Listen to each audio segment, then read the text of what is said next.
हर चीज़ अपनी इन्होंने ना अपनी हुकूमत रखी है कि जी नहीं मैं इन्ने दी लिया मैं हुण इन्ने दी ही बेचनी है। पूरे मकान दा खर्चा एक दुकान कस्टमर दे कोलों लैण दी सोच रहे होंदे ने। महंगाई इन्नी कीती नहीं होंदी इन्हां ने जिन्नी असी समझ लेने और आप ही बना लेने। फर्क पैंदा है पर इन्ना नहीं।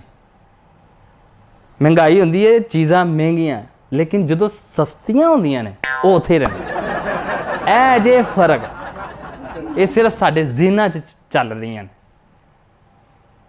पर मज़े आते हैं। इन्हां गल्लां दे भी मज़े आते, बड़े मज़े आते हैं। डंडियां दे प्यार करना चाहिए यार माँ बाप नाल, बहुत करना चाहिए। उन्हां तो बगैर जहान सुनसान जंगल ये है ने ते तुसी जंगल च बैठो तो मंगल है।